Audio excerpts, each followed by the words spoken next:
nga nagenze banafunye sayo nalifunye tufunye ekizibu eky'omukulu Salongo John yatuvuddeko omukulu w'emukono w'ennabuti yasoma ebirango yanamiriza ensi eno n'ababiraba n'ababiwuliriza ne banyumirwa ate nga bawulira ennaku. Salongo John afudde olwaleero ajja kuziikibwa olunaku lwokusatu ekisoga. Mukama Katonda amusaasire amusonyiwe byonna ebyamusobako. Nga tumaliriza kibadde ku mimwa gy'abantu byonna be baana baffe tubayita abaana abasibe. Abaana abasibe bamaze ebbanga olwaleero ennaku z'omwezi nga 16 amanya abasibe 16 bakkiriza emisango. Kooti egenda kubawa ekibonerezo ku lwokusatu. Abavuganya gavumenti bagamba nti abaana bawaayirizibwa buwaayirizibwa babanyigiriza bunyigiriza tebalina musango gwe bazza. Ate abali mu gavumenti bo bagamba nti abavubuka bakozeseddwa okukola ebikyamu bingi nnyo bye tumanyi ne bye tutamanyi bye baatula ne basirikira. Ebyo byonna tugenda byogera mu puroguramu eno. Nja kukwaniriza abagenyi bange baatuuse dda mu budde bufaanana bwe buti kuba katonyerera ne bakama bange maze okutuuka. Mukama yeebazibwa bateekayo nobabeezaawo mujja okujja okunyonyola ku nsonga zino. Nyaliriza baaba wange omukulu James Kakooza mubaka wa Parliament owa Iyala baŋŋaana okwogera ebyayali byonna. Sisobola kwogera yali njogera kati kyali. Bali mu Uganda bateeseza ennaku zino aba Iyala mu kikolwa East African Legislative Assembly muli wano yaffe mu Parliament omuteeseza. So Parliament teteesa yaffe tumutuddemu buuza ku bantu wangi Parliament yaffe teteesa nga mumutudde eteesa mumutudde wakati ate. Of course tujja kuteesanga ku makyabo nga bateesa afutano. Okay. Kati naye wakyadde Uganda? Ndi out of station. Ofisi yange eteekeddwa kubeera Arusha. Tugenda gibalekeramu for 1 month. Mugite? Yeah, tugenda mu recess. After rationalization this week. Okay. Tugenda balekeramu 1 month. Okay. Bakole emirimu gya federation. Kubanga President Museveni atugamba nti East Africa esinga Uganda. Africa esinga East Africa okusobola okufuna akatale k'ebyo bye tulima ekasanga. Awo nfuniddeyo babiri Kakooza mufunye ne Kabanda mukama wange David Kabanda naye amaze okwogera ye mubaka wa Kasambya emubenderi ewaffe mubende enkola enkadde yasooka. Naye ssebo njagala nsooke ne bazibukedde n'abata neeteekako bulangiti nti okubeerawo ne bawuliriza bye twogera abala bandiganye n'omukutu gwa bukedde guyambako abantu okuwulira ebituufu ebikyamu ne basunsula ate naawe Mukama bawanzeeko eddusu nga bw'ogambye abalamu abakyassa nti bw'oba okyassa olwaleero mwabalaba abatulaba wano kintu kikulu nnyo titulina okusiima. Tulina okusiima in fact mu bitabo ebimu ebyawandiikibwa bagamba nti bw'osiima Mukama naye akuwulira naye bw'obeera osaba busabi kubanga okubeera n'obulamu waliwo abalina buli kimu kyonna naye nga tebassa tebasobola kulya kati ffe abali wano baganda bange abali wano ne mwennyinaze ndowooza nti kikulu nnyo Mukama okutuwa obulamu tujja wano tukubaganya ebirowoozo. Kwaniriza nnyo Mukama wange bwe bali kujja mu program twanirize mwennyinaffe eddoboozi ly'Emawogola South omubaka wa Mawogola South omukyala Goleti Namugga we bali kujja. Yaliko minisita waliko minisita ne bakussa wansi ya Honorable Kyagulanyi ku ludda olwabula wa Science Innovation ne Technology kati gwe wali sebo ndi vice chair w'akakiiko ka Public Accounts Committee Central naye nebaza abaliyo mwenna nga mwina ebifo by'obukulembeze oba mu mizikiti oba mu makereziya oba ffe mu byobufuzi kubanga abakulembeze bwe batwala eggwanga mu maaso. Oba oyagala oba toyagala tewayinza kubaawo kituli. Kati kyenkubiriza mwenna abali ebifo tubikozese bulungi tuyambe bannayuganda. Nzikiriza nsaasire bannamawogola twafunyemu ekikangabwa eky'omutuuze eyattiddwa ekyalo bakiyita Lwamwende mu muluka gw'e Nakagongo byabadde bya ttaka muno muli nakuba muna akakumbi ku mutwe Youth Seremba myaka 54 yafudde twamuziise Lwengo ekyalo badde bakiyita kya Mukama so bannamawogola mbasaba twongere okukuma emirembe kiruma ng'oli mukulembeze n'owulira amawulire amabinga ago jjukira mbadde nakava mu kisaddaaka baana waliwo ekyalawo bakiyita Kasaana abaana 2 basaddaakibwa naye twebaza nti mwami Nalukola ne banne 8 bali mu kkomerera tusaba famire ezo zifune obwenkanya nzikiriza Microfinance Support Center ine embeera gyetandiseewo olwaliro nfunye message 5 ku ssente eza emyoga ng'ekimu ekibiina ky'abakyala abeegattira mu SACCO Mawogola County SACCO ey'aba women Mawogola County SACCO ey'aba youth ez'abaliko obulemu n'eza ba leaders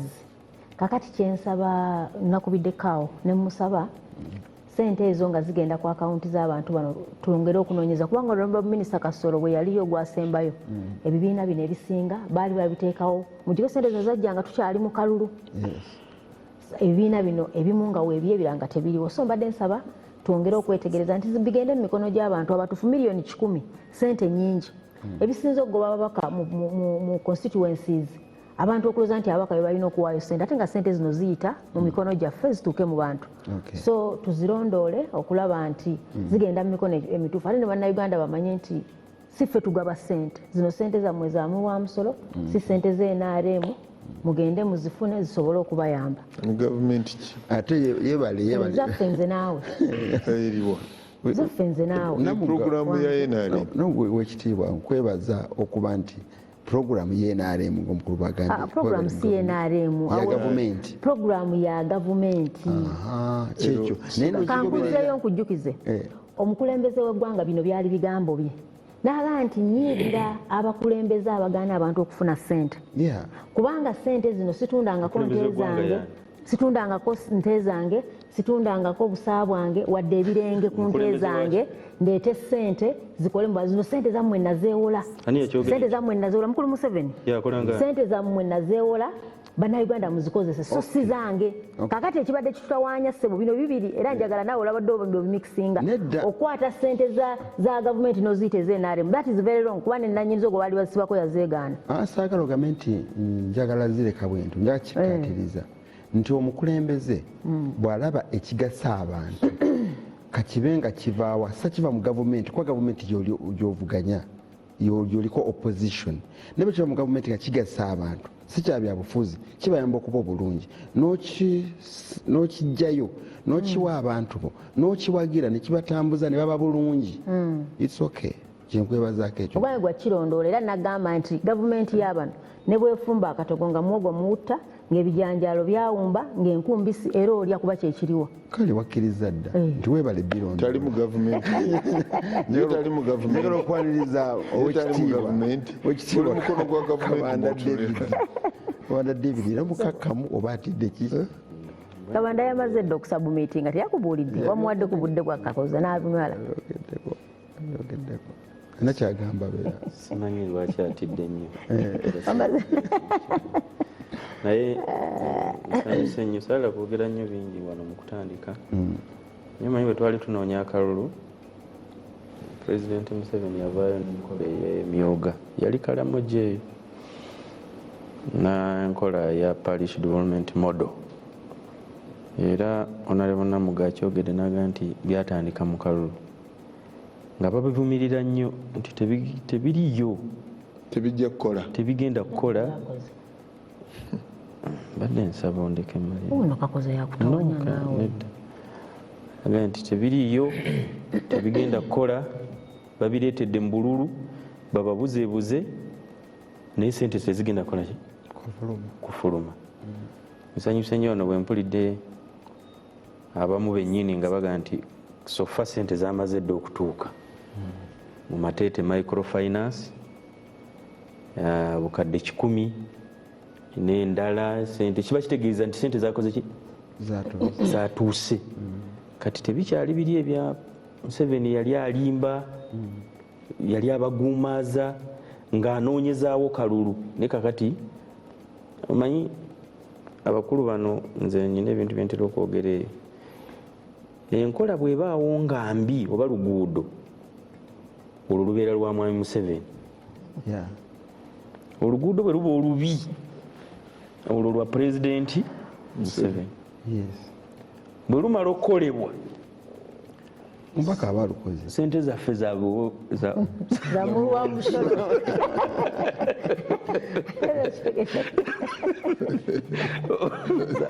kasita lubanga lubi tebakwatibwako ku nsonga tebasobola kasita lubanga lubi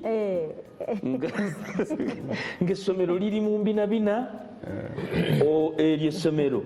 batwalawo n'owa kamera jangu olabe essomero lino erya Museveni emyaka 38 gy'amaze mu buyinza naye bamala okuliko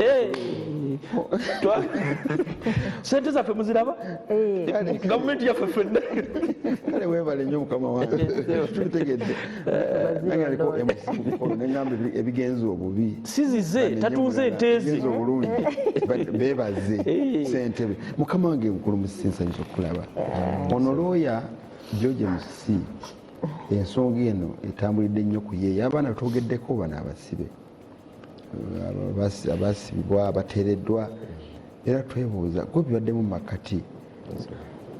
batuuka n'okugoba ku muliro ngaoyanjula bubi abantu ye looya kituufu naye kyenjala okutereezaamu nti nalukoola oli gwe baakutta ow'emateeka si ye waffe owawano kubanga abantu balina okuba nti nalukoola nga tetumulaba tabanga y'omu ku beetabye mu kitabaana si ye nalukoola waffe gyali talina mutabaana gwonna. ono Musisi bwe mbadde ŋŋamba nkaga mwanjule bubi nga bwe mwanjula mwanjule n'ebirala omanyi bwobanga weegwanyiza n'ebintu ebirala yabyuga nti Musisi ayagala okwesimba we ekasambya byogera mukubuuza ku bantu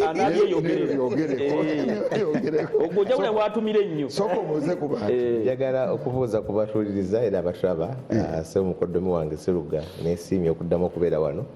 ate era nga Honorable Kakoza bwagambye twebaza Katonda tetukitwala for granted nti tulina kuba balamu abafiiriddwa bangi ate neesiimye n'okusanga mwannyinaze Gorethi awamu ne baganda bange Honorable Kakoza Honorable Daudi ono muganda wange nnyo olwakuba ekizibu kyalina nali mugambye atufunirengayo ku mafuta mupya Ruyuga akola emirimu gya NUP tujja mujjukira nga tuzze mu buyinza naye ennaku zino tusuuliridde ngenda kikola kubanga tuddize ku zaffe tutambuze emirimu gy'ekibiina eno tafaayo era omanyi omusajja buli lwaguliranga mukyala w'ennyama lwabuzeewo akawungeezi tobuuza ewalazeewo kubanga mmanyi nti nno Dawudi ono essaawa yonna ajja tugenda muvuba n'abantu beboogera nga bamaze okuwangula nga bamaze ebakola boogera ku bantu tuga ati nono yakikolanga kino ono bwe twali mu nsiko yakolanga kino kale teweewuunya nkwaniriza nnyo kituufu kyayogerako katono nnyo ffe twanoonyanga akalu ka pulezidenti Museveni nga bano aba NUP bannamugagamba nze mundeke mukiseewo kyammwe mmwe mumanyi ebya Museveni byonna bye munaakola naye nze temunkwatako okakasa so abawagizi tubalinamu ne munuupu mukulu Musisi tukolera entobo ya puroguramu eno kubanga obadde ku misango gino ekyannumako kugobako ne bagoba abasibe ne bagoba gwe ne balooya abaaliko mwenna ne bagamba waakiri katusigaze balooya abalala aba gavumenti betuwadde bagamba katusigalirewo bafuna looya munnamagye bafuna naye era ekikyoita okungoba kiriko enteekateeka leero mbadde ku kooti mbadde n'emisango 3 ne munnaffe akireewo bamutadde n'omusango gw'abantu abo 32 bonna 19 be bakakkiriza tukyakiikirirako abasigadde naye ekisooka munnamateeka akolera ku instructions mwenna abali wano mwamugezeko ku kooti omuntu alina eddembe okukyusa munnamateeka ku ssaawa yonna era ffe bino tebyabaddewo last week oba wiiki 2 emabega bibaddewo okumala emyezi egisoba nga 8 era tubadde tukimanyi nga kijja era ne leero bwe mbasanze abo bogamba abangoba bonna era kuba bantu baffe era tumanyi era bangambye nti kanso buli kimu ekigenda mu maaso nkimanyi abantu bano ng'abalala bangi abantu abasinga tugamba 32 naye abantu abakwatibwa ne batwalibwa mu kooti z'amagye olw'ebyokulonda basoba n'ebina era bwe mpulira abantu abamu nga bagamba eri abantu abagenda nga babuguyaza abantu nti kakati bali Nubia ne Edi Mutwe babateeseza bogerako naabo babiri tebamanyi nti Nubia ne Edi Mutwe balina abalala 8 okuli n'Olivia Lutayo naliko Olivia aliko ku bakwatibwa e Kalangala ne batwalibwa mu kooti y'amagye nasigalayo mukomera bateebwa bonna naddamu nakwatibwa bukwatibwa ana 8 abali Nubia ne Edi Mutwe bateebwa kakalu so abantu bangi bakwatibwa era mu kooti z'amagye omwo ne batwalibwa obukofiira t-shirt nyingi nnyo nzijukira division court marshal ebombo yokka twajje abaana abasoba 2 nali ne Honorable Shamim Malendo oyo abasoba 2 wanembuya barimandinga kati njogera abaali mu kooti z'amagye n'abaali Makinde so bano bakwatibwa ng'okulonda kuwedde wakati wa April n'omwezi ogw'omunaana 2021 ne basooka ne bakuumibwa mu bifo ebitamanyikiddwa tuyinza safe houses kwa twabanoonya nga tulina mu covid tunoonya paka bwe basimbibwa mu kooti y'amagye mu mwezi ogwa June nga 2021 era tubadde mu kooti omwo okumala ebbanga lyonna tubasaba obujulizi tebabuleeta tusaba okweyimirira bawa nsonga emu ku ndala mu kusaba okweyimirira okw'emirundi 3 bakataaka abantu 4 so bana bali wabweru wa kooti 28 babadde bakyali munda so bino ebyoku ndoozi omwaka nga gwakatandika ne batubuulira nti abantu batutuukirira batugamba tukkirize nti weka tugenda ofuluma wano era kino okumanya nti si lugambo twakyogera ne mu kooti si kya lugambo kubanga twayogera mu kooti ne tuprotesting ne tugamba nti abantu batugamba bwe tuva kuba bamala okukulira omusango ne mwogere muvaawo kuba balinze ebbaasi yaabwe bazzaayo kati nga bajjako nga bana ne batwala mu kasengi ne bagamba ne basinkana abantu naye twakyogera mu kooti mwezi ndoza kwa January nga tutandika tubagamba ne babyegaana era lumu tuba tugenze ekitanda ne munange gwe tuwoza ne mwami Benjamin Katana twali tugenze ekitanda ndoza mwali mwezi nga gwakuna era ne tusangayo Munnamagye era bwe twagenda osinkana Munnamagye lawyer era bwe twagenda basinkana bagamba oyo abadde ava kulaba ffe era ng'atugamba kintu kyekimu nti mukkirize era abamu ku bo abana batwalibwako n'omuntu omulala era ku kooti awo omuntu omulala n'abasinkana so kyetwabagamba mu mwezi ogwokuna nga twasinkanye nga group twabagamba ebintu bibiri ne twagamba nti ekisooka teri munnamateeka aliyonsa ayinza kukugamba kkiriza omusango nga gw'omugamba tewagukola nti gwe bwoba ogamba nti saagukola ate nze kugamba nti gukkirize nga gwe kinyini ogamba saagukola ekyokubiri ne tubagamba nti bokkiriza omusango kirina implications omusango gwavunanibwa munene treachery gulinga kulya mu nsiruku era mu UPDF Act etteeka eryo babavunaniramu ekibonezi ekisinga obunene kuwanikibwa kalabba so si musango mutene nti nno bansanze nga obwakireerese oba ki waliwo ebintu byofiirwa ng'oli convict tosobola kwesimbawo mu kifo kyonna tosobola kufuna mulimu public service so tubayitiramu nituuka naye byonna figwaffe bwego ekyokubiri ekyokusatu nti si ffe abali mukomera so okusalawo kukuba limukwata kubeera kwaki kwammwe kubanga eryo n'abantu benyinza okuyita abajega bagenda nga bagamba NUP waba looya bafunamu buli mugenda mukomera teri looya afunamu kugenda mu court martial ekyoka kibavudde wano olwaliro tugenze kuva saawa 3 paka saa 12 senga ngenze mu kooti zino Makindi kinandibadde navuddeyo dda saawa 7 nengenda ne mu office nkola ebyange teri muntu ayinza kukunsasula ono Honorable Daudi bw'abaayina omusango mu kooti omusango abasinga mu kooti bakuwuliza kubanga okikkiriza kuyamba bantu so si kufuna mu ssente otherwise bagenda kusasula ssente mmeka ezikusibya olunaku lulamba so nze mmanyi nti mu kutendewalirwa abaana bano era n'olwaleero munnamateeka waabwe omupya ayogedde ng'asaba kooti ebawe ekiboneza ekisamusaamu naga bafuniddeyo endwadde omu afuniddeyo kansa omulala afuniddeyo hania omulala afuniddeyo pneumonia omulala semanya ng'ayogera endwadde zebafunye mu kkomera okiraba lwaliro mu kooti so mu kutendewalirwa okwo ne bakkiriza nga balaba likkubo lyokka eryangu eryokufuluma komera. Era nze sibanenya kubanga buli muntu obugumu bwe bwanjawulo. Kino oyinza kukigeraganya bibaddewo bingi. Mwami Sseruga ojjukira abantu b'e Kasese baali basukka ne bibiri bo ekyomukusombi baafa nako ndowooza bannaabwe nga 6 baafiire mu kkomera era nabo ne bakkiriza. Kaakati olaba omusango guvunaanibwa Honorable Ssegirinya senga tebaafuna bbeiro era ndowooza bannaabwe bavunaana bo bakyaliyo. Oluli Segedda Mujagamba tugenda okuwuliriza omusango paka kati. So nze obusungu bwange buli ku system. Ekisooka judiciary yeganye tuwa ensala kukozesa ba civilian court martial. Ekyokubiri okukozesa amateeka okulwana entalo z'ebyobufuzi kubanga abaana abo egyo ebintu byebavunaana tebisi bituufu babavunaana lwa byabufuzi.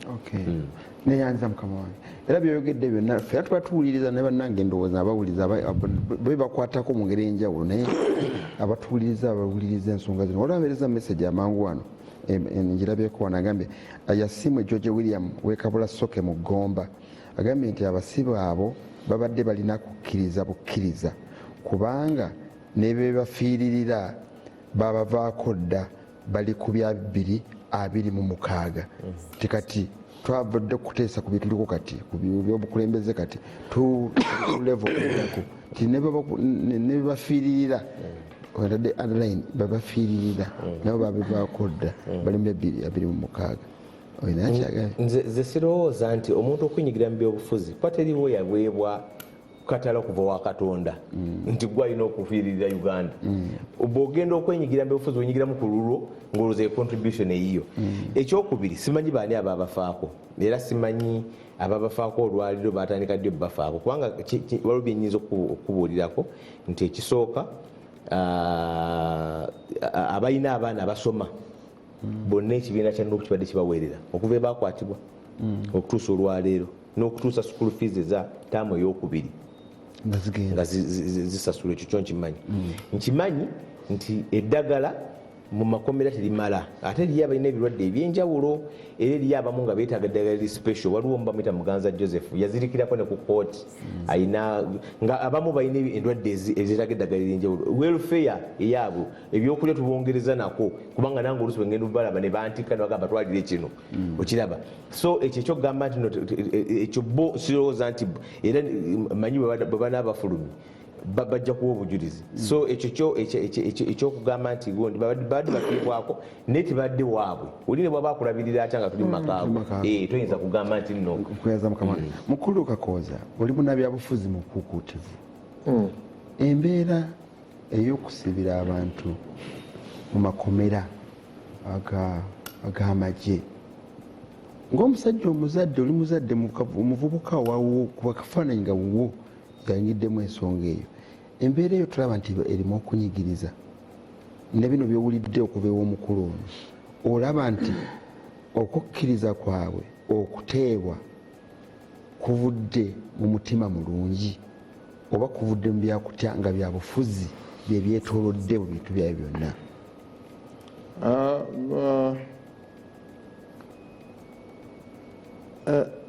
Kansonga etagaze kino kusinziira ku lawyer byayogedde. Tetulina ekizibu mu Uganda ti abantu abamu tebababuulira mazima ate bw'oyogera mazima bakufuula mubi. Era kino bato bange bw'oyogeddemu emabega abakozese bo bakimanye nti buli lw'oyagala okubeera nga toyagala njuki zijje mu kompawundi yo toteekamu bimuli. Toplantinga bimuli mu kompawundi kubanga enjuki zijja kujja zikole ki zijjewo ziviiremu akabi. Kati njagala okutangaaza kino abatuwuliriza abalaba TV badde mpulira nnyo nti aba civilians tebatwalibwa mu kooti z'amagye. Ekyo si kituufu. At least nga nze senior legislator mu mateeka agakolebwa okuva 21 okutuuka 2022 nga vudde mu parliament at least nga inako information ekyo public mukimanye nti waliwo etteeka eryakolebwa erya UPDF Act eya 2005 as amended nga ligamba nti omuntu yenna kobeere civilian n'okwatibwa n'ebintu oba gadgets kyeki mu Luganda tubikozesebwa ebintu ebikozesebwa ebiringa oba byekuusa ku bintu by'amagye lawyer ayinza okunzijukiza section eyo ndowooza eba eri 119B abantu mbadde nkiwulira nnyo ku malediyo nga bagamba ate ba civilian babatwala batya mu kooti z'amagye no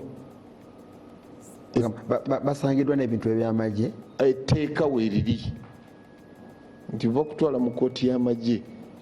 etteeka weeriri sigamba nti bakututteyo baga nti gavumenti eyagala kunyigiriza n'amagye galina court martial nga owa bulijjo bwe bakukwata n'ebintu ebyo byekuutiriza ku magye bakutwala ku subject UPD flow kakati bw'oba ekyo abantu bakikwate nti civilian oyinza okutulayingibwa mu kooti y'amagye eryo etteeka weeriri infact ekyalireeta lyali lya 2005 nga watuuseewo obutujju okyajjukira Wembuli okyagijjukira njijjukira abantu abakwatanga emundu ne batta abantu Kayanja we yakoleranga weyagira n'abantu abakubibwa naye nga limaze okujja anti nkubuulira kati nti abantu abadde basinga mu public bamanyi teririiwo etteeka weeriri era okugamba nti okutrayinga mu court martial civilian etteeka weeriri basobola okutwalayo ne kanfuna ekirala akakoneza kano akalala gwe ng'omukiise w'abantu akiikiridde ku bantu kumala ebbanga etteeka eryo lyali baddewo liteeka okubeerawo lwa nsonga nti bw'ofuna gadgets z'amagye n'ozikozesa 1 ennaku zino kimanyi nti waliwo retired forces waliwo abakola obusirikale ne bamala basobola okubba ebintu ebyo ne babikozesa ekyokubiri waliwo abantu kati nga bwolaba mu nsi ezo olaba bahamas baani abakozesa ebintu ebyo ne bafuuka abatujju walaba kweyero olaba kwega mu The Hague bamuvunaana okukozesa ebintu by'amagye ompulira bulungi kakati etteeka erijja mu gavumenti oba erijja mu bantu wabeerawo gaapu balireeta nga aliwo voco nti waliwo lakuna mu mateeka amalala singa omuntu akozesa ebyobutujju nga akozesa ebintu by'amagye balina okutrayinga ng'owaki ng'owamagye mpulidde ekyokubiri kyobadde ogenda ekyokubiri I think abantu abamu tuyige politics badde nkiwulira bwe wabeerawo prisoners of war abo abeekutiza kubanga manya nti bali ba prisoners bakute oba bali mu lutalo negotiations bakkirizenga zibeerengawo kubanga oli ya Palestine erwanagana ne Israeli naye buli bakwata abantu baabwe mu ntalo ezo wabeerawo negotiation ne bagamba wakutte seruga muntu waffe nnyo ffe ab'ekiwayi kyekyo katugende tunegotiatinge n'abo tuwanyise ba prisoners of war ontegere bulungi abantu bafune emirembe tikibeera kya mutima mubi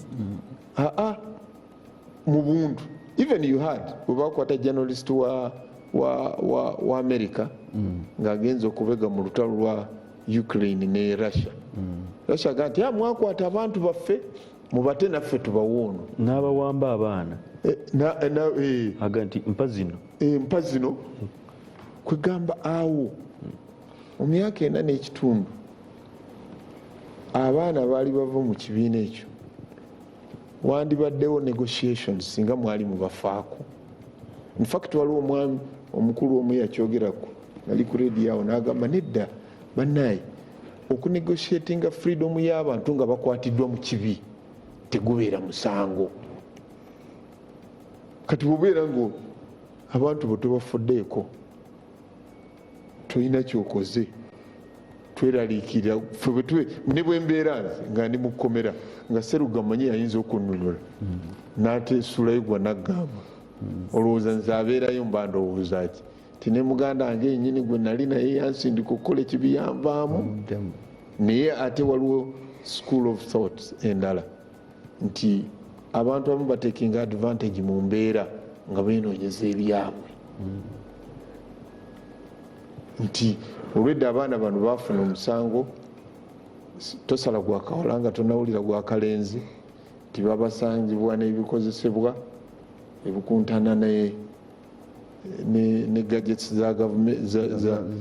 z'amagye nebatwala mu kooti eyo naye ate abamu baali bakiwagira babeereyo bo nga bafuna ddiiro negotiations nga baga nti fe bwemubata bwetugenda okufuna obuyambi tuga nti ensi yayononeka dda human rights violation Uganda ebreedinga nga bwongera sente bawezijju baweereze ba lawyers bano kwega buli mbeera ebeerawo abantu abamu efuuka advantage kubo okufuniramu ande siyinza kukigaana oba kukikkiriza nti abaana okumala mukomera emyaka 4 n'ekitundu ng'ate waliwo embeera yonna gy'oyinza okutaasa ku baana abo nga babo kati anti ekitawaana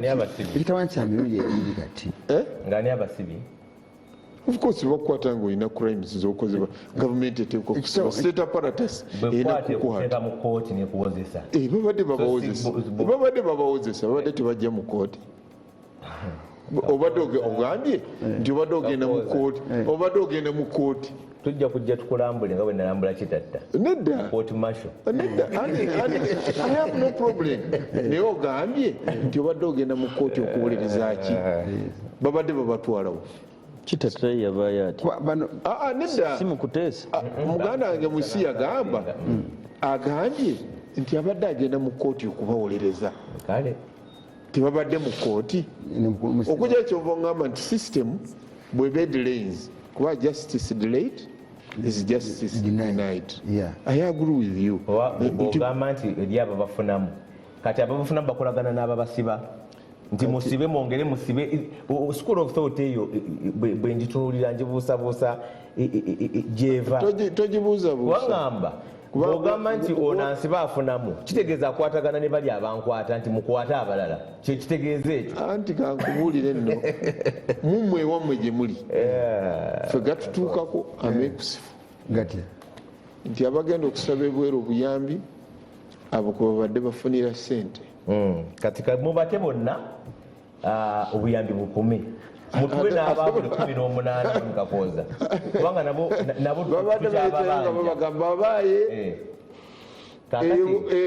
oluwombo luyiika nekibalama neddamulira mubatuwe obuyambi oluwombo lukola ki luyiika so nze ndowooza nti bato bange omanyi politics ono gwe tulimu ne bannaffe ababatwala mu kkemebwa mwegendereze nnyo ababatwala mu kkemebwa okukola ebyo bye mutasaanidde kukola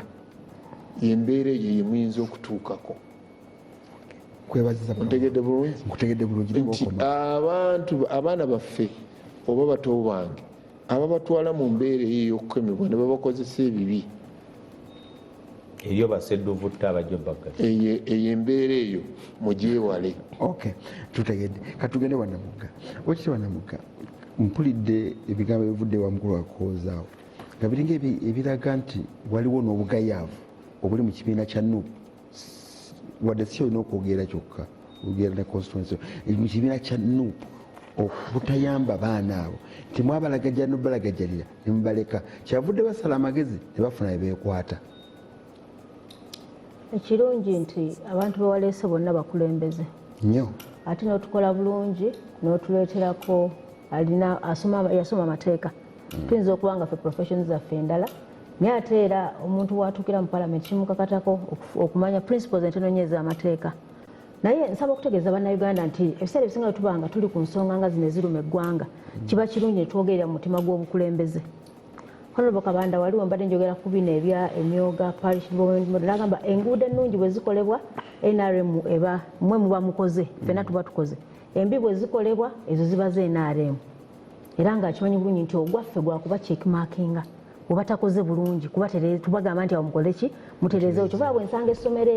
eriri naaga awo wentwala owa kamera bano basobole okuzuukuka bakole kakati nze natuta obuvunaanyizibwa nage ndi vice chairperson w'akakiiko ka park sector justice law and order fe receiving a reports as the auditor general kakati ekimu ekizibu kyetusinga okuba nakyo ekinene ng'eggwanga mu makomera ng'odigatiseeko ebirala ye congestion mu makomera abantu okuba abangi era nga saawa eno report ya auditor general ono kalabalaba wa government ng'akulaga nti growth rate y'omu makomera eri ku 8% versus the growth rate gye balisuubira okuba ku 3%. Obumenyi bw'amateeka bukulira ku bitundu 8 than 3%. Akati ekirala nti holding capacity y'amakomera agaffe the current prisons holding capacity is on a daily average of 20,000 abasibe emitwalo 2 kati holding capacity yaffe eri ku basibe emitwalo 76. So in total holding capacity yo esukka is much more than by abantu emitwalo 55. Nekulaga nti ba inmates baffe occupancy rate eri ku bitundu 364. Kakati nga tonnaba kutuuka ku nenya nnyo NUP eno report ya auditor general ngenda kuwa ekyokulabirako agambye nti Jinja main prison holding capacity yayo erina okuba n'abasibe 393 naye erina abasibe 2,000 ng'esusaamu abasibe 1,700 excess. N'agamba nti Nakasongola balina okuba n'abasibe 274 eri mu 1,400. Kakati zino zonna figures bw'ozitunuulira ne zikuwa ekifaananyi nti congestion occupancy rate tuli mu bitundu 543%. Ebitundu ebimu kati nekuwa average eno eya 364%. Makomera gajjudde excess emitwalo 55 makomera abo bonna ba NUP era NUP ye yalagajjala kubanga oba otunuulira ensonga eno saagala otunuulire kifaananyi kimu kyokka abaana ba NUP njagala abannayuganda abali bamanye nti waliyo abantu abalala bangi abali mu makomera abataali badde nga gye bali. Ensonga ezimu ezireeta abantu okuba mu makomera amangi case backlog ono average kano nakagadde kubanga bano abamu abafe ba capital offenders yagambye ono average length of stay on remand for capital offenders average myezi 2 20.4 months than emyezi 6 average case backlog. Bino njagadde mbije bannayuganda bamanye nti bino ebintu by'okubisa abantu makomera problem eri beyond NUP. Kakati bwenva ku kino bebatabameka that report bebatabameka nenzirayo noze mbadde nkuwa statistics ku makomera okifuna ekifaananyi nti amakomera congestion eri waggulu era singa twabadde tuddayo mu judicial okulaba inefficiencies mu capacity mu bakozi mu biki ebyo byonna ebirala bingi naye nga nkomyewo ku nsonga y'aba political prisoners. Ekyokubanza okutegeeza eggwanga nti si bannupu bokka be baliyo era nga kanso bagambye bana 32 ababiri omwogerako si bokka abaliyo era tumanyi nti waliwo n'abalala abaateebwa. Bwe tubanga abakulembeze tuli wano ffe tukola amateeka si ffe tugateekesa mu nkola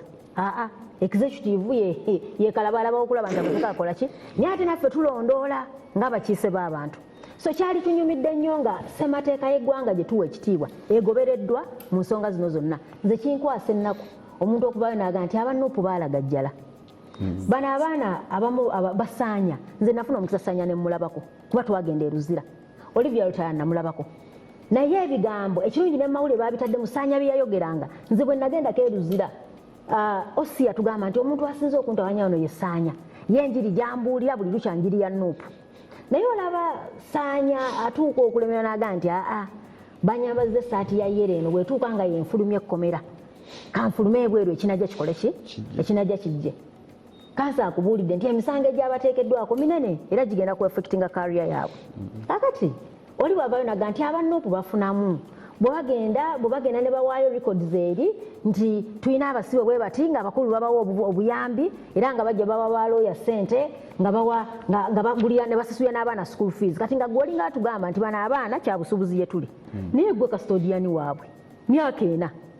gwani akwata ekiduuka ky'omulabe wo kiteeke mu capital myaka 4 obasibya obaleta mu mbuga z'amateeka obadinayinze bail obadinayinze. Nze twagenda lumu okubeeyimirira ekisooka kansa akimanyi bulungi nti bano abaana baleeta bakyala baabwe baleeta bazadde baabwe bonna nga tebali substantial enough nga tebagumidde kubeeyimirira. Bwe twagenda ffe abakulembeze baatugamba tetulina we tusula So that is why baba denying bail nekyo olina okwebuuza basics tulina okubuuza tinewakubadde ogamba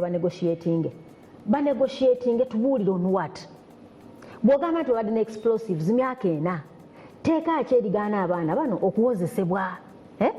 myaka 4 omusango tegutandikanga kuwulirwa ekyo kya buntu so bwe tuba twogera bino because saagala twogere kubanga ebibiina saagala twogere kubanga tubabadde tibatwala mu kooti kozesebwa babadde baleetebwa twapia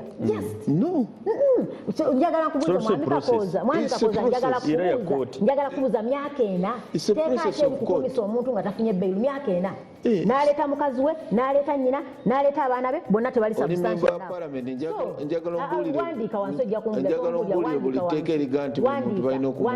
so njagala okutegeeza bannayuganda batulaba omuntu atera okuyingirira bande kati tayagala bamuyingirire bino bibonerezo biteekeddwawo gavumenti kuleeta abaana bali bweru eno abawagira enkyukakyuka kutendewalirwa olaba gondi bamulwisaayo nange bwe nawagira Kyagulanyi bajja kunkwata bino byabufuzi kutiisatiisa abaana bali bweru nagenze nempulya Honorable Bedwan Kabyagambye nti NUP efuna sente bano abaana bafuuka kyabusuubuzi sincerely speaking ng'omukulembeze si kyabwenkanya ogamba nti abaana babano tubasuubula muga gavumenti yebalina kuba sirowooza nti gavumenti yali agadde NUP efune sente mu basibe yali badde bata NUP neefiirwa obuyambi so bino byonna nga tubyogerako ng'abakulembeze nze mbadde nsiba nti twali badde benkanya gwe ne weebuuza nti lwaki tuteekawo amateeka nti omuntu bw'agenda mu kaduku 48 hours omuntu abenga either ku poliisi aweereddwa bondi oba nga bamwongeddeyo mateeka so tuteekewo tugoberere enfuga egoberera amateeka fenna kijja tunyumira saawa eno namuga oli mu opposition enkya bano bakakoza bajja kubeerayo kuba naye akimanyi 226 embeera nga yeeyo bano bali mu opposition nkubuulira bano bali mu opposition tujja kuba mbuyinza naye ffe tujja bakwata tujja kugoberera amateeka nkubuulira bino bwe biba gavumenti zikyuka ene NRMC ekyasoose nkugambye okugugumira n'erwawo tekitegeeza nti mugenda kuwangalira so bwana Seruga nze mbadde nsaba abatulaba omuntu bwakeera kumakya n'alayira ng'omukulembeze w'eggwanga olayira okukuuma abantu n'ebyabwe olayira okuwasa amateeka ekitiibwa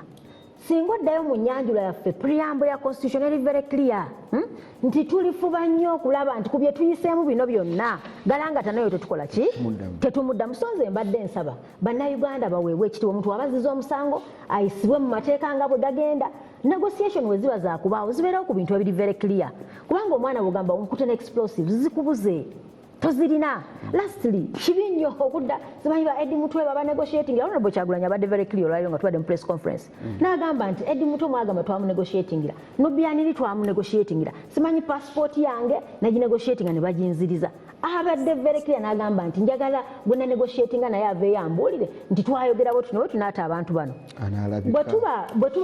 bwe tuba nga tutunyanga ogamba nti tunegotiatinge omanyi bulungi wabeerawo parameters za negotiation nti bano obajjayo baakola ki bazza emisango tebagiza bagambye tetwagiza katuyagala banegotiatinge kuki nti otukutte mu bukyamu okoze otya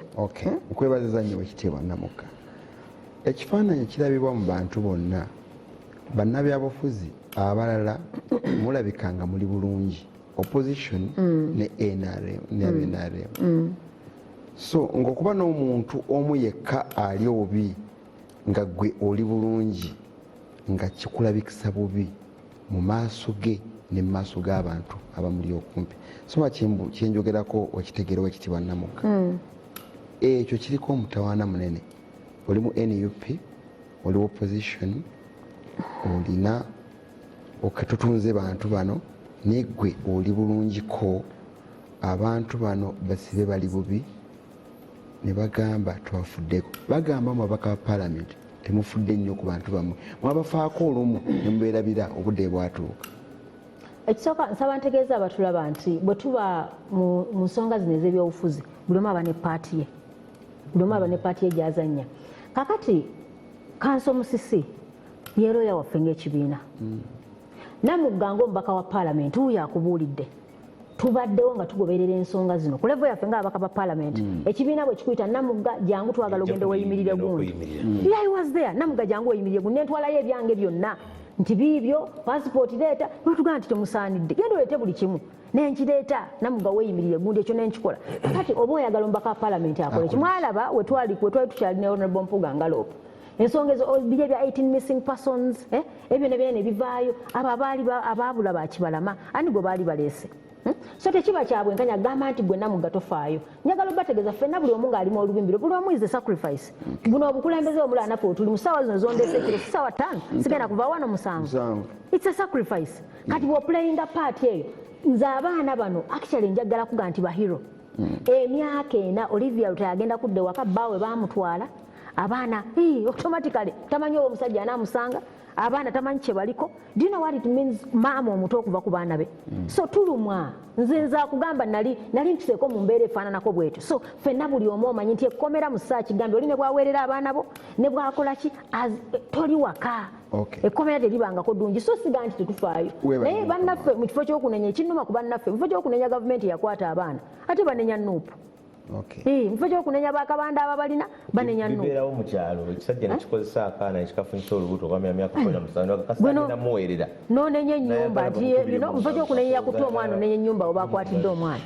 Neyanziza Dennis Kagwa kyotera Dr. Abedi yagamba abakulembeze ba NUP bateese ne gavumenti ku nsonga z'abasibe ne bagaana era ebyo be babireese obudde butuuka ye ayina okuteesa ye n'ateesa ng'alabye obuzibu bumutuuseeko. Ampeereza message ya Dennis Kagwa ekyotera. Oweekitiibwa Kabanda muli sajja lya ku kyalo oliwulidde balyogerako limaze okutabulatabula ekyalo ate bagamba mbu bilitabudde be balina ekizibu. Omwana ligenda muweerera kasita omwana gwe bazadde ligenda muweerera ndi mu kaseera kazibu. Sorry ojja kuba bulungi. Wankyazizza ne kanso George Musisi ate mukwano gwange looyawo nawe mukwano gwange kati ndi mu kiseera kizibu. Omanyi mu palamenti eyo nze abasinga okuba mikwano gyange ba NUP. Kyama kye kirimu ekyo simanyi naye mikwano gyange era nsobola okulekaawo ekikopo kyange nga kiri mu kyayi nenkirekera owa NUP nenkomawo n'ennyo naye tokirekera wena ate era n'owa NUP akindekera naye takirekera wa NUP munne uno naye akimanyi n'owa NUP yennyini akindekera gwe mbuulira mpuuga ayinza okirekera Ssenyonyi nadda n'anywerako. So ebyo cross cutting ebintu waffe gyebiri n'eri gyebiri naye olwomuka nja kugezaako mbere nga neeyisenga emmese bweba ekuluma kufuuyirira kakati kanso nanzikiriza n'omufuuyirira nja kufuuyirira nga wenkulubira naye kyenjagala lwe twasemayo okubeera wano twayogera ku bannamateeka naddala nga twogera ku nsonga z'ettaka abantu zaabakwata omubabiro. Nali ndeese ekiteeso oba okusaba kwange nga njagala wabeewo abalamuzi nga bo babawo emisango egy'enjawulo naye kansona lukola nanga nti bano baba basoma eyo ku LDC bakusomesa byonna ne kooti eno ey'amagye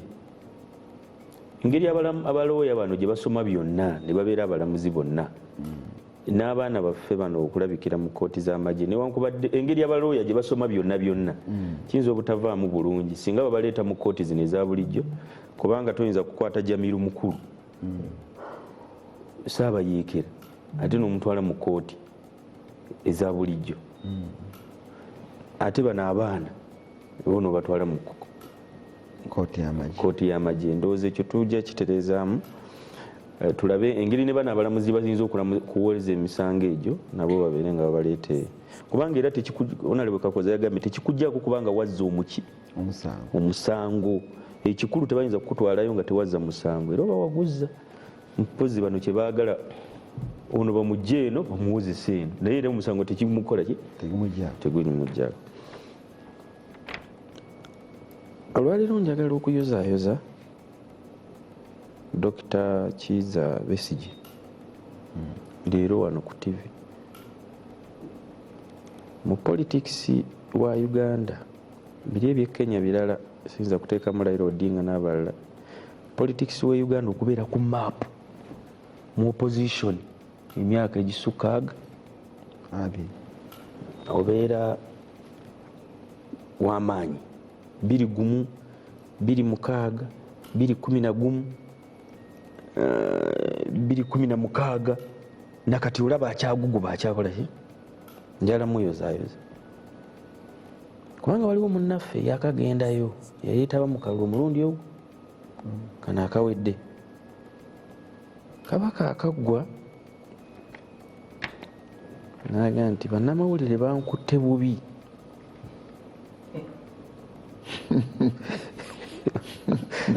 omwana wa kamera asesera agenda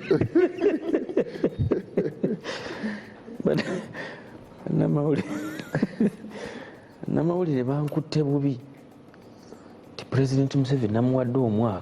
omwaka tetuyinza kumuwadde omwezi kati oba giri mwemeka se 2 4 ye nyini naga nti naddamu ye mwennyini batugamba nti tugenda kwetaba mu kalulu ka 2026 tetusobola kwetaba mu kalulu ka 2026 nga mwami Museveni yakyalonda alondesa kati ate batandise okweteekateeka jo nalaba olupapula lwamawulire nti omukulu alangiridde 2026 akomawo ate ono naye bwemuwulidde agambye nalabukakooza nti 2026 mugenda kubeera mu opposition kyokka nga batusuubiza nti tebagenda kukola ki kumala wadde omwezi va ku byokukomawo kyobula naga nti wankoze bubi wandimpise n'omuntu omulala naye nga si kanso George Musi tubanga twogera ku bintu bino ebya NUP ompitanga n'omuntu omulala kubanga ono ye muntu wange nnyo bigambe nze era obanga ntugga edduka eddene naye ngaekiri eno yekimanyi n'olwekyo abaatugamba nti tebayinza muwa wadde omwezi kati ate beteekateekera kalu kaki kaddako kakati no okwekuumira ku byobufuzi olina okusigala ng'oli muyiiya nnyo ng'ozannyira ku abo abakuwagira kubanga okukikuuma si kyakusaaga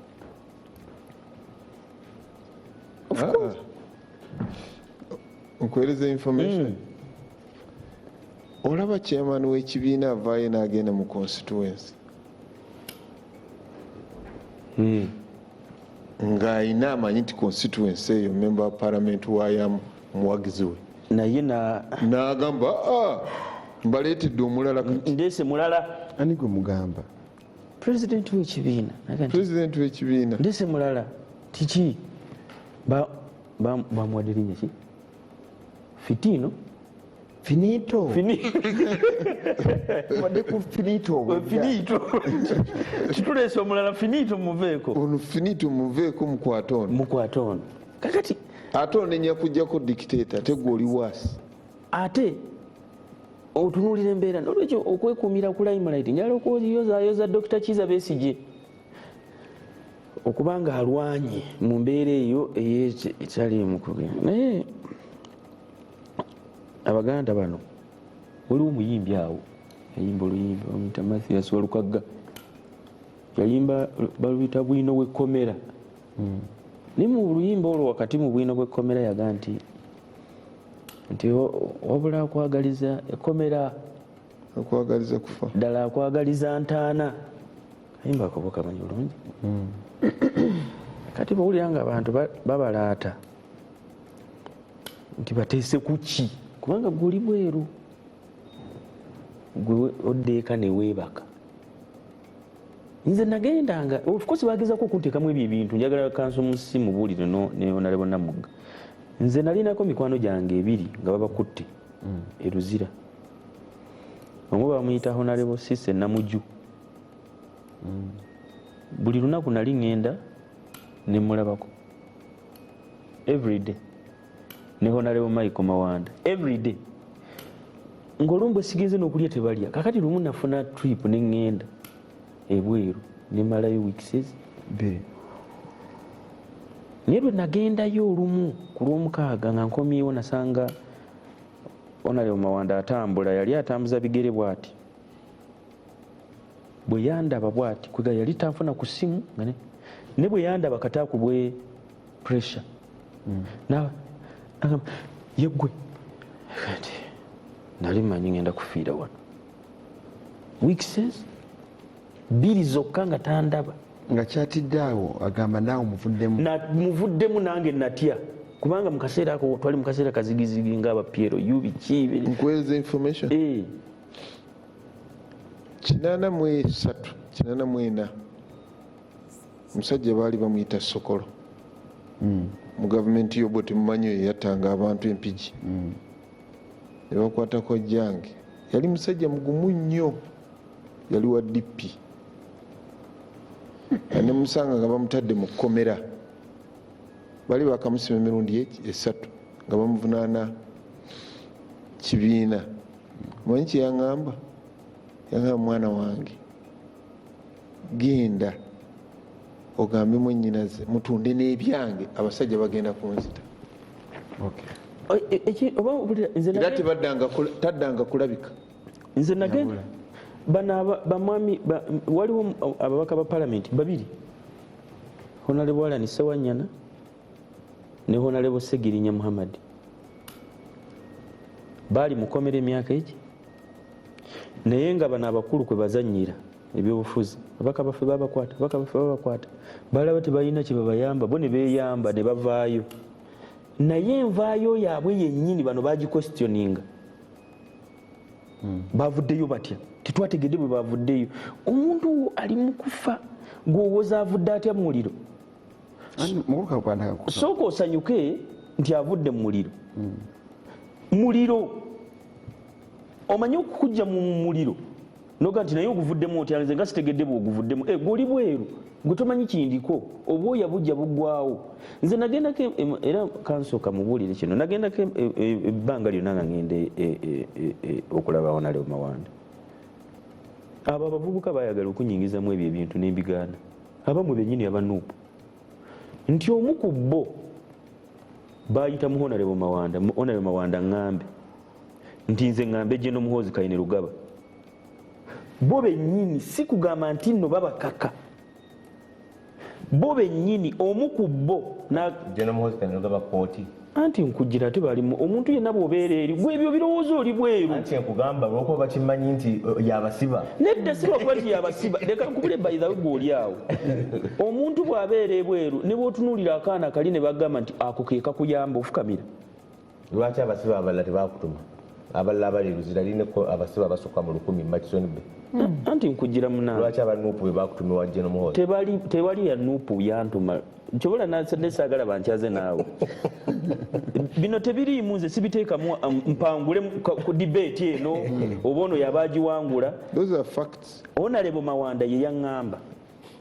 nze nagaano bamiitinga nti omu oyo yali abuukira omulamuzi mu kooti oba yaani Esanya simumanyi naye nze Honalebo Mawanda yanga nti omuku ono yali ayagala okubuukira omulamuzi bamusanga ne bamugamba nti gwe bw'otuuka mu kooti mbu bano kati nze saagala kukkiriza oba ye bye yali ayogera bituufu naye omuntu bw'abeera mu mbeera ey'ekkomera njagala kanso akitegeere nti bali bayinza okuba nga mmwe bye baboogerako si bituufu mwe aba NUP naye ng'oli ali mu kaseera ayagala kwetaasa kubuuka mu kinnya kyalimu asobola okukozesa embeera yonna era saagala gw'obala ate oseke wano kubanga gw'obadde bweru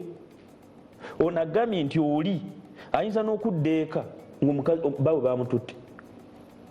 kakati omukyala bw'awulira nti nadda eka nga bawe bamututte ayinza n'okulimbirira mu ssimu kooti naga nti musi oyo mulaba yajja wano n'aŋŋamba nti nno nkole kino naye ng'ayagala kwetaasa kudda waka naye nga musi takimugambanga abo bennyini bagamba Honalebo Mawanda nti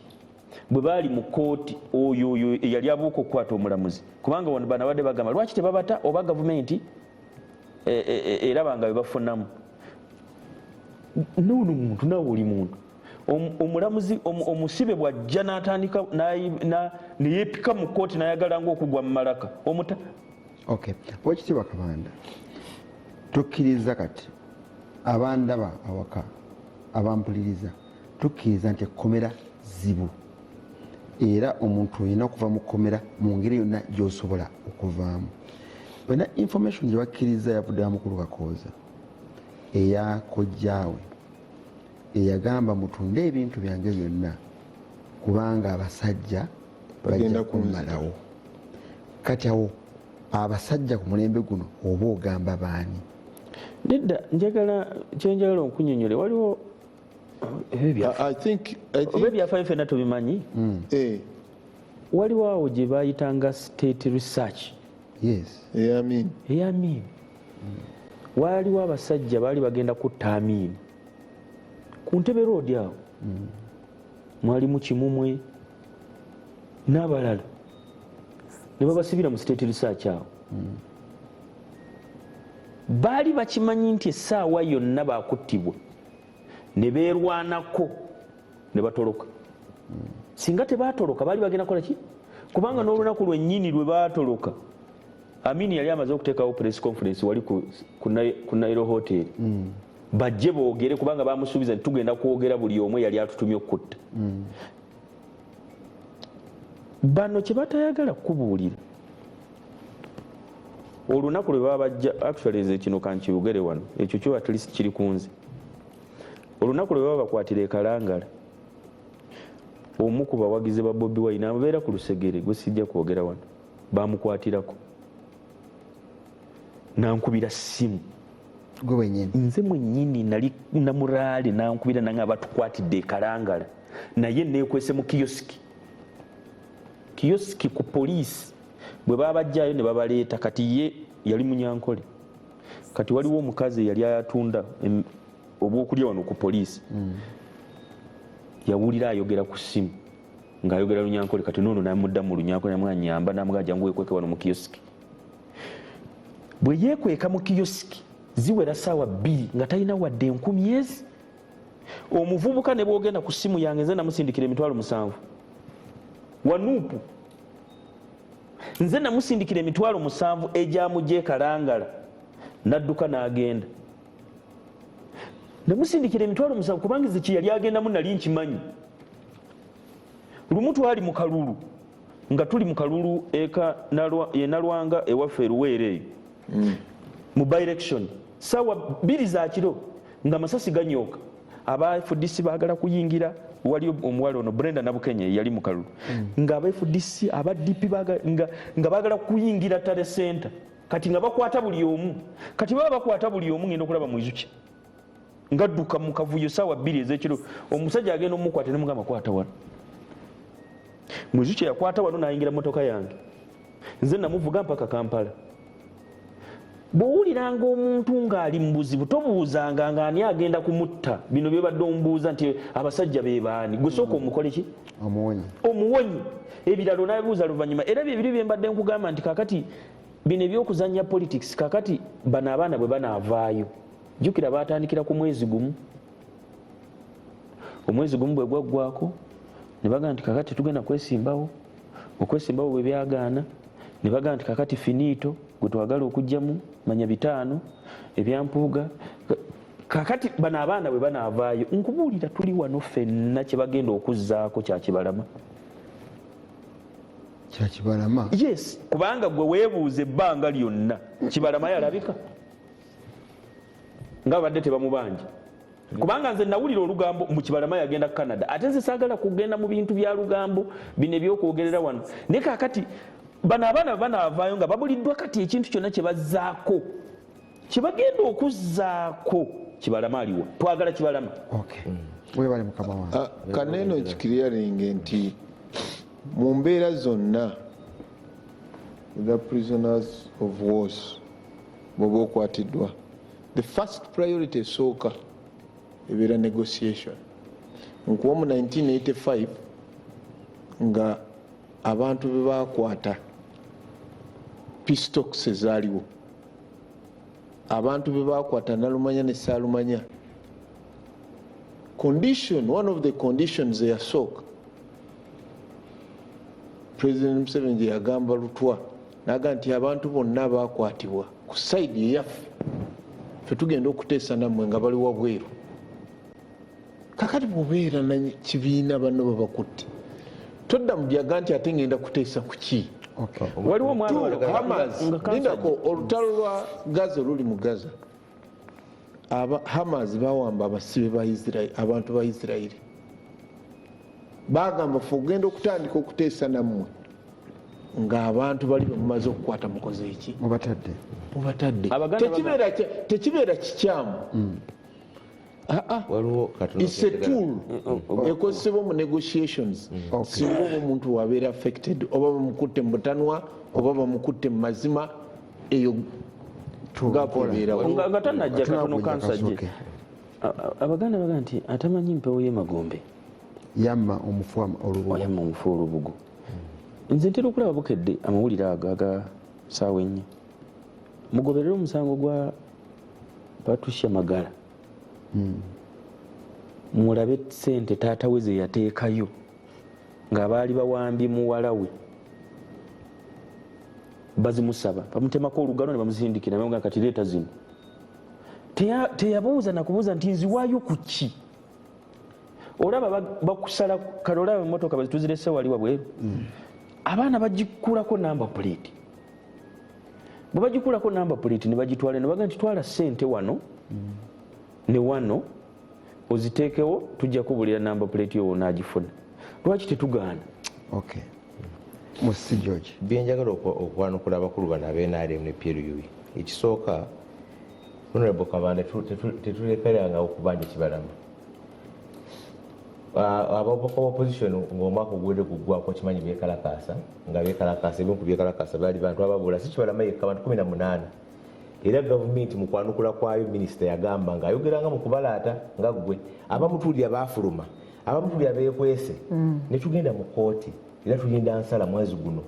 kooti yawa 29 omwezi guno olwo kubiri olujja tetulekeranga okubanja. Era kinabadde ngamba Kakooza nti nabo mubatuwe 18 sente zongera okukendeera ze tubafunirako. Ekyokubiri Kakooza yagambye mbu etteeka lya UPDF Act likkiriza waliwo ensala za kooti ezi. Kooti etaputa ssemateeka okimanyi kooti etaputa ssemateeka erungamya etaputa mateeka agaliwo. Ensala emu yagamba nti General Court Martial teyinza kuba ya bwenkanya kubanga egatta executive ate nga enkima esala ogw'ekibira. Etteeka ligamba ki? Wuliriza tomanyi constitutional court ogimanyi oli MP. Constitutional court nze nkola amateeka ge bayinterpreting kati gwali waggulu w'ekooti. No, siri waggulu wa kooti. Kakati kino owuliriza kuba byamateeka tebyabifuzi ngeno musala ya kooti tokina mu bukugu. Constitutional court musango gw'abaziguluka yagamba nti chairman wa court martial kugeza mujaasi olwaleero aliko olwaleero General Museveni bw'akenca n'amugoba avaako n'ateekako omulala. Era eno nsala ya kooti si bya bufuzi towakana. Anti wuliriza Kakooza tuyinza kuwakana Besigye against Attorney General. Ebyo bikadde ekikulu kakati gw'olowooza n'ebyamateeka ojja biwakana nga bwawakana ebyobufuzi bino ebyo byowakaniramu. Wuliriza kati bino byamateeka. Era ensala eyo n'egamba nti General Court Martial teyina kusaba civilian. Eyo nsala weeri. Eyokubiri n'efuluma mu mwaka gwe gumu 2021 n'egamba nti Parliament yakola nsobi okukola UPDF Act ng'egiwa obuyinza okuwoza emisango kubanga ssemateeka obuyinza obuwoza emisango yabwa judiciary. Kakati okuwa UPDF nga functions za UPDF mu ssemateeka temuli mu kuwoza misango. Ensala ezo zombi Attorney General n'ajulira era kye nabasookeddeko wano nga njogera. Saabalamuzi n'agamba omusango ogwo ne Honorable Medard Sseggona nga mu Supreme Court. Saaba n'agamba kisigale nga bwe kiri guno appeal tugiwulirize mangu. Era kye nasookeddeko ne ngamba nti Sigeddamuzi kyeriyeyama mu 2021 kirusudde naye ng'ensala bbiri ezitaweemenyezebwangawo era kosherako kyereragidde. Kati ekirala Honorable Kabanda agambye nti tebayinza kuggulako musango nga tugukoze. Kisoboka kankuwa ekyokulabirako oyogedde ku byekalangala. Campaign team ya President Kyagulanyi bagikwata nga 3 December lwe bakubira essimu lw'ogambye. Bakwata abantu 101 ne basimbibwa mu kooti ne basazibwa ne bagenda e Masaka ekiro kyennyini era 31 nali ku poliisi e Masaka ne baŋŋaana obbalaba nga 2 January 2021 ne basimba mu kooti e Masaka 11 kooti ne bawa bail nga ne bagaana obbata nga 3 nga bonna 11 bali mu kaduukulu ka poliisi n'amagye kuba nama 8 baali kasajjagirwa. Amagye ne gajje ne gaaza mu maka g'omu bamuyita Muhammad Nsubuga e Kampala ne gagamba gasanzeyo amakasa 48 abaali mu kaduukulu e Masaka ne babajje ne babasimba mu kooti masho nga bavunaana masasa 4 ge basanze Makerere. Gwe musango gwabeza gwe bagamba Edi Mutwe bateesa gwe musango gwe baliko nti basangibwa n'amasasa 4 agasangibwa Makerere nga 3 January 2021 nga bonna bali mu kaduukulu ka poliisi bakwatwa 3 December. Olwaleero okugamba tujje akireewo omusango guvunamu bwegumanyi bamukwata nga ndoza lumu May ne bamutwala ne bayita ennaku 2 ng'ali mu mikono gyabwe ne bajja ne baze waka nga tuvuddeyo ennyota kaakati be musanze awaka nga temubakutte ate ne mukwata gwe mubadde naye mu kaduukulu gwe musango gumubeeza mu kkomera. Bino bwe tuyogera nabadde nsuubira nti tujja kujjamu ebyobufuzi lwansonga 2 nze mu 2016 nali ne Honorable Babula Kiwanukoyo ne Honorable Bulyasi Kwago ne tutwala Kayihura mu kkooti lwa kutulugunya bannayuganda. Tewaliwo NUP ne bannayuganda be batulugunya abavuka abenalufenya nali sinako muganda wange kitatta owa bodaboda 2010 n'akunga batukube era twagenda tuka kkooti Makini nga basazeeko kkooti batukube. Wayita emyaka 2 nga kitatta akaaba maziga mu kaduukulu ka kkooti masho nga bamujweteseeko emisango. N'olwekyo ekintu bwe kibeera nga kiri mu mateeka mugamba nti okuteesa kyenga kuteesa ku nfuga ennungi mu Uganda nze okuteesooka okuwuliriza senga kuteesa kugamba nti mulekerawo vunana naye bw'oteesa bw'ogamba nti kati Honorable Kabanda agambye nti Busegirinya bo baateesa ne bavaayo kaakati kyambalawo okuwamba abantu kaakati bw'ogamba nti bw'onookwata Kabanda muteesa afulume enkya bakwate Namugga naye mugende mumuteeseze kaakati munaakomawo kaakati ate nabana abakiti abagamba mboola bano bali wabweru nakugambye kuva 2021 abantu abasoba mu 500 bakabeera bakayingira amakoyo ne bagafuluma n'okugafuluma abasoba mu 5 kati twogera ku 28 be bali mu kkomera 28 abo bemwogerako bemugamba nti tebabafaako tibali bali wabweru bali mubaddewa nga bali mu kkomera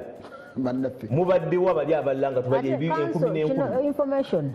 ekirungi abaana bano abasinga bwe bakwata bagaba babasanga n'ebyambalo by'amagye babasanga n'ennyota naye ate mu birabyo wano tulabyeko abantu b'NRM nga bayambadde engoye z'amagye obujulizi nga buli balirya nabeeru babasanga n'engoye nga ajambadde uniform n'ebifaananyi nga weebiri abo tebakwatibwako. So bino ebintu ebimu nga tubikola that's why nze tuba twogera ensonga z'amateeka n'okutulugunya abantu human rights mbasala tubiteekemu byabufuzi kubanga ng'abakulembeze kitukwatako okuprotectinga side zonna wano kakoza wabeera wadde w'NRM wabeera wadde oli wano w'NRM tekikakatako okulowooza nti aba NUP olina kondemi nga bakondeminga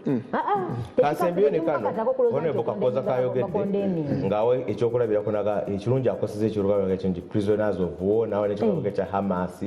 ne muganda wange Daudi nayogera ku abatujju abawamba omwana w'omugagga Magala kakati gavumenti etuusaawo okugigeraganya na Hamasi nti gavumenti ne NUP kati lutalo lwa Hamasi terrorist group bawamba what is the war kyatugezaako okulaga nti bw'obeera omuntu ng'avudde mu buzibu don't think only okumujja mu buzibu obwo nti olina kubeera mu mateeka oyinza n'okukozesa options endala ezitali za mateeka.